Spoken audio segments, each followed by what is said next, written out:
Hello friends, thank you for joining me today for episode 138. I'm Kathy Rhodes, and today we're going to think differently about our habits and our superstitions. Do you have any superstitious habits? Do you have any superstitions? Do you have any habits? Do you have any non-superstitious habits or just habits or Okay, where am I going with this? Well, back in 2010, the New York Times published an article titled, "Does Lucky Underwear Improve Athletic Performance?" Well, there's a thought. Well, the article talked about quite a few different athletes, including Michael Jordan, who wore the same underwear from his national championship winning game with the University of North Carolina. He wore this underwear while he was playing as a Chicago Bull. And then there's Serena Williams, who would not change her socks at tournaments when she was winning. The article kind of accuses these athletes of being superstitious. Well, I have a different thought here. Are these intentional practices really superstitious, or are they good habits? In a few weeks, my family is participating in a half marathon and a 5K race in northern Wisconsin. My husband and my daughter have been preparing for a half marathon. That's 13.1 miles. This has been their life for the past few months. I'm opting for the 5K. My son and I are gonna run the 5K, which, you know what, when you go from 0 through the winter to 3.2 miles, which is the 5K, I mean, that's a lot. But it really does become your life. You know, for the past 3 years, I really have been following a consistent running routine. It does kind of back off a lot during the winter months just because I don't like to run on a treadmill, and the indoor track that I have access to is 10 laps for a mile. So I feel like I'm always turning and it's boring and it's stuffy. Yeah, I've got excuses, right? But I do back off my mileage in the wintertime, but I pick it back up in the spring and the summer and the fall. However, this is my first organized race. I always run according to an app that pushes me, but this is my first organized race. I'm nervous, right? I have this anticipated stress of just the number of people who will be participating and kind of that competitive spirit of the event. It just creates some anxiety for me. Well, during the preparation for the event, to kind of combat my fears, I'm creating, I guess, what I would call control in what I can control. So this includes what I'm wearing. I'm choosing to run, especially now because we're like 2.5 weeks away. I'm choosing to wear what I think I'll be running in. Now I actually have 2 outfits because I don't know what the temperature is going to be in northern Wisconsin. I mean, this is like 6 hours away from where I live, so we could have snow. I'm not believing that to be a possibility, but you know, it has happened in the past. That's why I have 2 outfits. I have an outfit if it's less than 50 degrees, and I have an outfit if it's more than 50 degrees. And that's really all I've been wearing during my runs, because I want to just be used to the outfit, right? I've also been eating the same foods before each run. Really, I don't really eat much of anything before the run. But it's a little bit later in the morning than when I usually run, so I know I'll need something in my belly. So I'm just trying to make sure that my belly is going to react the way I want it to react with the minimal food. And I'm trying to run at the same time every day, and I'm trying to keep that roughly what time it'll be when we actually run the race. You see, I don't want any surprises at the event. So the control that I have is trying to replicate exactly what I'm going to do on that race day. And my husband and my daughter are the same way. They're the exact same way. Their outfits, the food, the water intake, all of that is trying to replicate race day. You see, we don't want any surprises on race day. Now, we know there's always surprises because we've never even been to this part of the state before. We've never been to the trail that we'll be running on. So of course there's going to be those kinds of surprises. But whatever we can control is what we're trying to control. Isn't this the same thing that Michael Jordan and Serena Williams did during their events? I mean, they continue doing what is working so that during the stressful game or the match, they're not thinking about how different a pair of underwear or socks are fitting. Keep everything the same, no surprises. Their uniform is one less decision that they need to make or one less detail that they need to focus on. They know what works, so why change it? So what good habits do you have in your workday?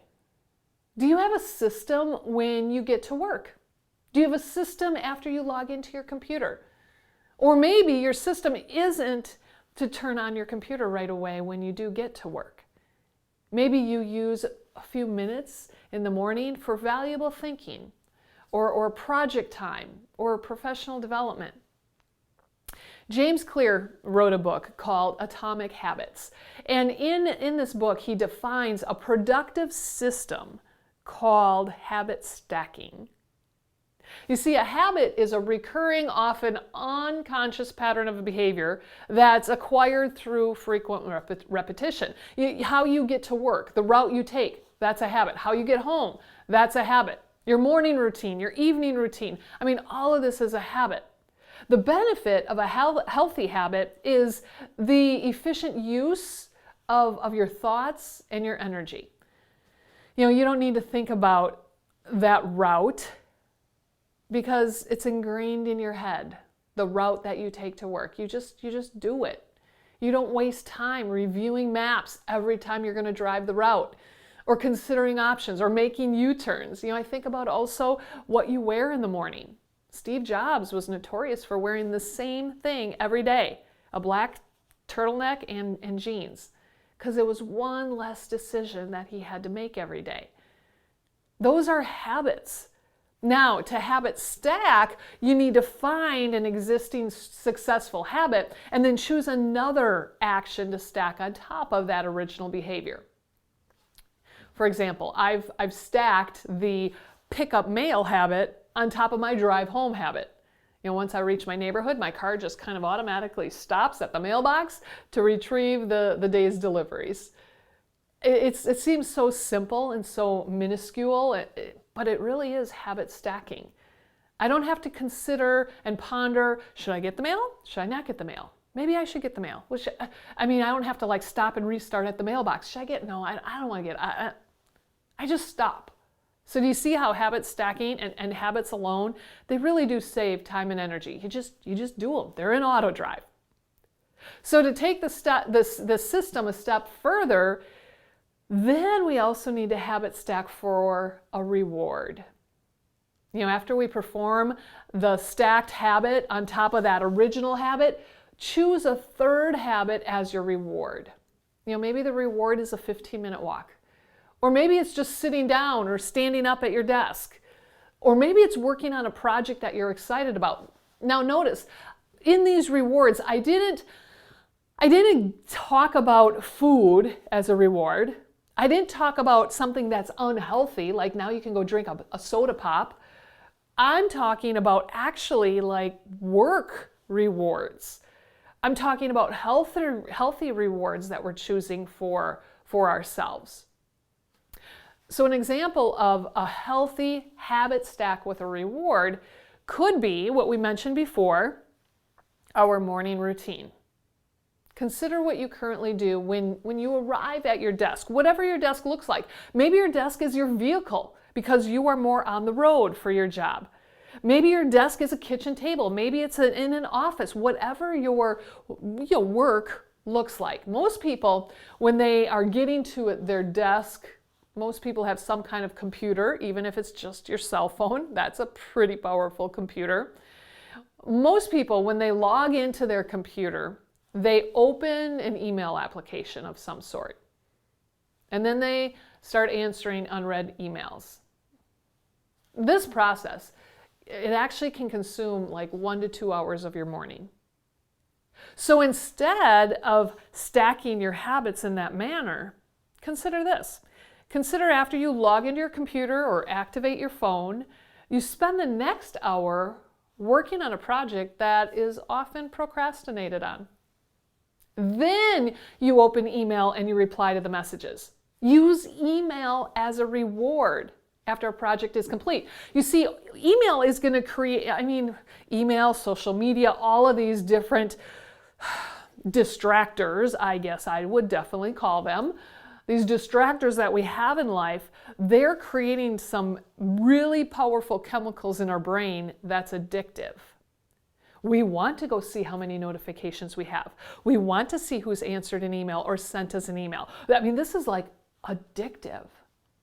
So use that as a reward after you work on a project, after you complete something you've been sitting on or procrastinating or just not looking forward to doing. It's amazing how little time it really takes you to complete those projects when you just do it.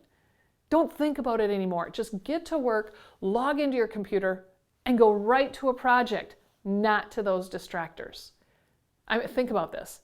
How good will you feel to have that looming project completed during the first hour of your day?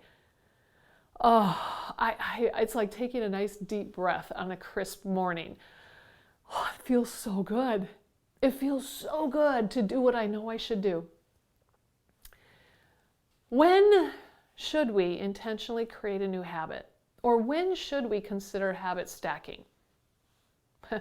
Well, when we choose a new goal. Or when we're challenged to implement it. That's when we choose a new habit. That's when we decide how to exactly habit stack for a reward. I chose to implement this morning routine that I just mentioned. I chose to implement that years ago. And it came about when I was very frustrated. I was frustrated with how much time I spent catering to the requests of others, catering to those emails. And when I made this decision, this was way before chat was an option. All of these other distractors that we now have. It was way before that, but I was frustrated. I was sick of that, living my day in email. So by habitually stacking the email task after a project, I actually spent less time in email throughout the day. And I was more productive. I literally was checking more off of my list when I treated email like a reward project. And when I treated it like a reward project, I literally only spent 20 minutes after I completed a different project. 20 minutes, I'd go into the email, I'd answer things, I'd turn it off, and I'd go into another project. I did not go into a certain request in an email. I took those requests and reprioritized them with whatever else I had on my list. Think about it. If I have 20 minutes quick before a meeting, I'm going to do what I can and then go to a meeting. I'm not going to go answer an email necessarily. So I treated email like that same type of habit. Now, nobody can convince me to change my morning routine because I have found extreme success in this habit. So don't even try. Don't even give me your excuses. Don't even give me your reasons on why I should consider something different. Why would I change a good system that brings me success?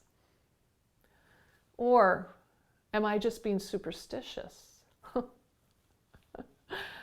Friends, I hope that our topic today has challenged your thoughts and your habits and your habit stacking and your systems. Because seriously, this is going to help you be more efficient and fully empowered in your day. Be great today, my friends. I'll see you next time.